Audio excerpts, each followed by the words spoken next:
there, welcome to Seasons Change. My name is Luann. In today's video, we're going to be discussing the 5 subcategories of your working pantry.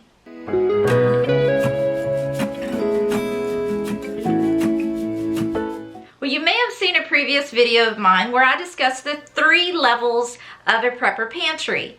And just as a reminder, those levels are the working pantry, the short-term pantry, and the long-term pantry. Now, out of those 3 levels of a prepper pantry, there's only one that is going to contain all of the subcategories, and that is going to be in the working pantry. Now, once we go over these later in the video, I'm going to take you into my kitchen and show you exactly what this is going to look like in my working pantry. And I'm pretty sure that once we start discussing these, you're going to realize that you have all of these 5 subcategories in your working pantry too. So before we jump into those subcategories, of course, I'm going to take just a few seconds to say thank you very much to those of you that have subscribed to my channel and continue to watch my videos. I really, truly appreciate it. Okay, so now let's get into those categories. The first category is going to be ready-to-eat foods. Now, some examples of the ready-to-eat foods would be soups like ramen noodles or canned soups, or if you're into canning and you have your own soups. Also, this could include things like the Chef Boyardee meals, like the ravioli, spaghetti and meatballs, SpaghettiOs. And this also includes cereals, granola bars, trail mix, just anything that is ready to eat. Just a matter of opening the pantry, grabbing what you want, and eating it. The second subcategory are side dishes. These are going to be items like your canned vegetables, ready rice, instant mashed potatoes, pasta sides, anything that would accompany an entree in a meal. Okay, moving right along to subcategory number 3. These are going to be your ingredients. Some examples of ingredients would be all of your different types of tomatoes, whether that's tomato paste, tomato sauce, diced tomatoes, different flavored diced tomatoes. You've got your pasta sauces, whether that's Alfredo or your tomato-based sauces. And that's just the tomatoes. Then you also are going to have things like black olives, green olives, chili peppers, jalapeno peppers, mushrooms, beef broth, chicken broth, turkey broth, your bouillon cubes. This is also going to include your cream soups like cream of mushroom, cream of celery, cream of chicken. You know, the list just goes on and on. So anything that might not taste too good or would not be very filling if you were to just eat it by itself, but in the combination with other items in your pantry, it is an ingredient to create the perfect casserole, entree, or side dish. And now for the 4th subcategory, and that's going to be the cooking and baking category. Now in this category, you're going to find all of your flours, sugars, whether it's brown sugar, powdered sugar, granulated sugar, all of your oils, your biscuit mixes, cornmeal, cornbread mixes, pancake mix, waffle mix, Bisquick, panko. This is also going to include things like pudding mixes, cake mixes, brownie mixes, whether these are store-bought or your homemade blends. And then we'll round out the baking and cooking with the chocolate chips, coconut, and any other additives that you may include in your baking. And now we're already at category number 5, and that's going to be the condiments. Okay, condiments is another list that just goes on and on. You have your ketchup, your mayonnaise, your mustards, A1 sauce, soy sauce, your vinegars. Vinegars may be an ingredient or it could be a condiment depending on how you use it the most. Your dressings like ranch dressing, Italian dressing, blue cheese dressing, and I include my jellies in this category too. Alright, so I kind of rushed through all of those categories, so let's do a quick review. So we have ready-to-eat foods, side dishes, ingredients, baking and cooking, and condiments. Being aware of these categories and subcategories are going to help you out whenever it comes to organizing your working pantry, or any pantry for that matter. So let's go ahead and go into the kitchen, and I'm going to show you what mine looks like, and I'll go a little bit further in explaining how to organize these subcategories so that you can stay on top of what you have and what you need. Okay, so here we are in the kitchen, and these cabinets right behind me are my working pantry cabinets. Let's take a closer look. Okay, so we're going to jump right into these first two cabinets, and you're going to notice a lot of ready-to-eat items from both our long-term and short-term storage. Top shelf is things like cereals. Second shelf is grits, oatmeal, granola bars.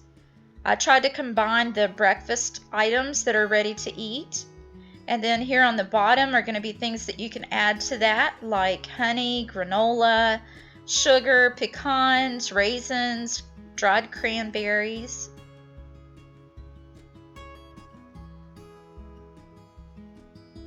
And then as we move over into the next cabinet, we're going to see some snack and lunch items that are ready to eat.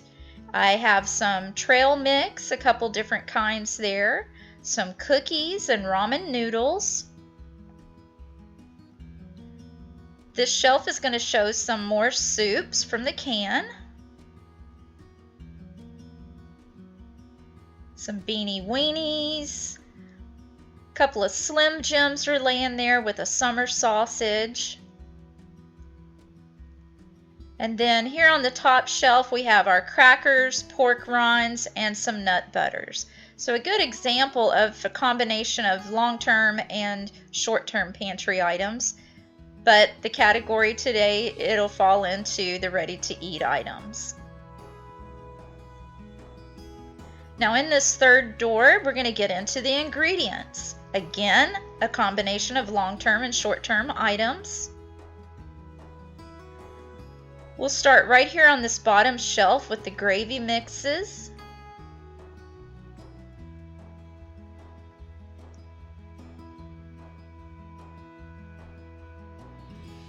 And some instant mashed potatoes.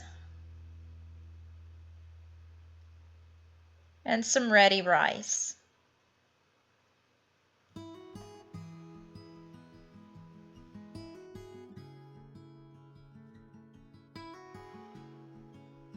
And then on this shelf, you're going to see more ingredients.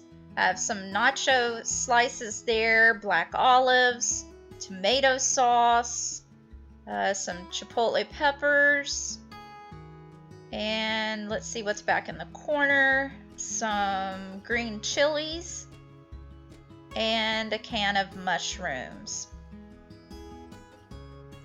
In this little container, I have my seasoning packets.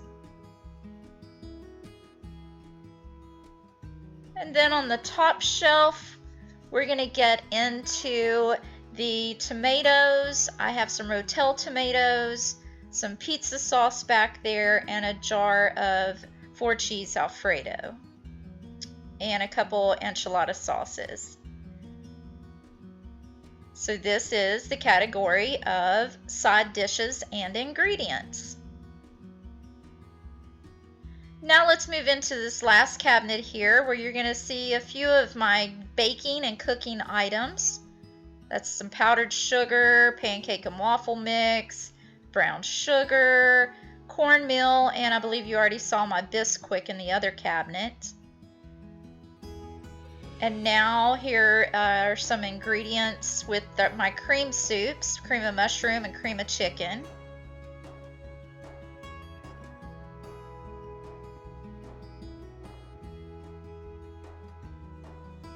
And then here on the bottom shelf, you're going to find my beef and chicken broths. So that's just some more ingredients. Now I do have one more category to show you, and we'll move into my dining room for that, and that's going to be the condiments.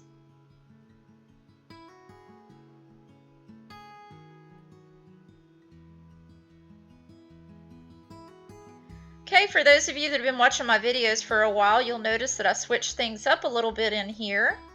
Now have my mom's Hutch in this dining room, and on top of it is where I like to keep my oats, my bread flour, all-purpose flour, and white sugar.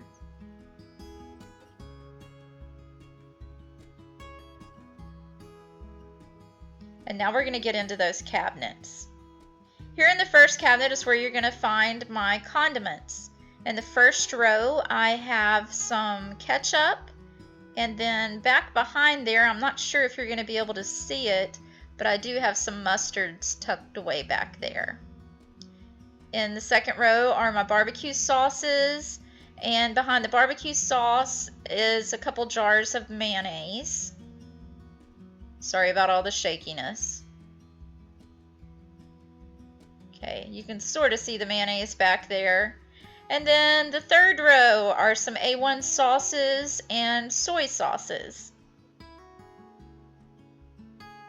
Or liquid aminos if you prefer.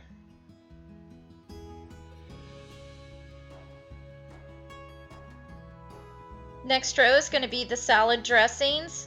I have ranch and Italian. Okay, now these are just the ones that I like to keep close to the kitchen in my working pantry. Remember, that's what we're focusing on today, is the working pantry. This next row is going to be some maple syrups and honey. Beside of that are some paste picante sauces, and here are some jellies.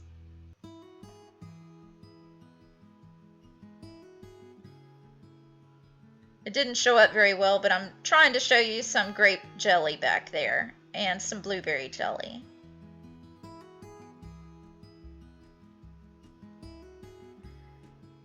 And that's where I keep my salt to fill up my shaker, and then here's just some powdered milk, panko, and a few odds and ends back there like that.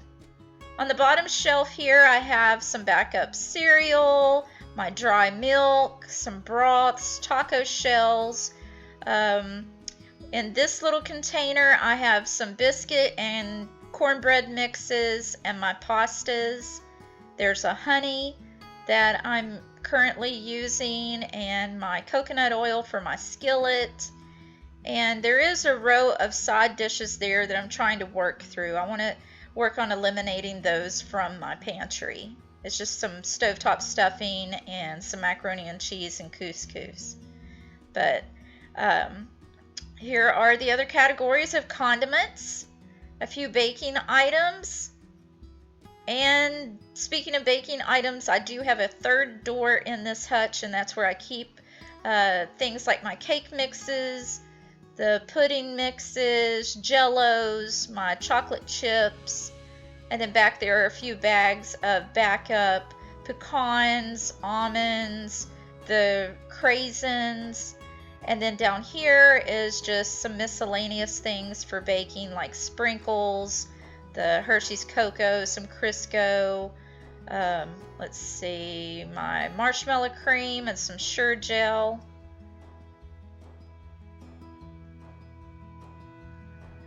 Melting chocolate. And then this last little container is going to have some miniature marshmallows, some more chocolate chips, and coconut. Okay, well, I hope you were able to recognize all the categories that we're trying to focus on today, and how all of these categories are refilled from the short-term and long-term pantries. Okay, well, I hope that little tour didn't make you too seasick. Well, now that we've gone over the 5 subcategories of a working pantry, and I've shared with you a little peek into my working pantry and how I organize and utilize each of those categories, as well as showing you a few examples of the items that are in these subcategories, I hope that you'll be able to take all of that information and use it to better organize your working pantry. Now, by understanding these categories, levels, and subcategories of a prepper pantry, it's going to help you escape the prepper overwhelm that a lot of us get caught up in, because you're going to be better organized. You're going to be able to see areas that you need to fill in the gaps and expand on, and you're also going to be able to notice some areas that maybe you have a little too much and you don't use it as much as what you thought. And by knowing that information, it's going to save you a lot of money in the long run, because you're not going to have a whole lot of waste in your future. Now, I would love to know in the comments if you use these same 5 subcategories to keep your working pantry well organized and maintained. And I'd also like to know if there's some categories that maybe I've overlooked that would be beneficial in my working pantry. By digging deep into these categories, it's going to help you maintain a well-organized, well-maintained prepper pantry. Well guys, that's going to do it for this video. If you found this information useful, you can let me know by giving it a big thumbs up, or of course leave me a comment down below. I hope that if you haven't subscribed yet that you'll take the time to do so now, and I'll see you next time. Bye!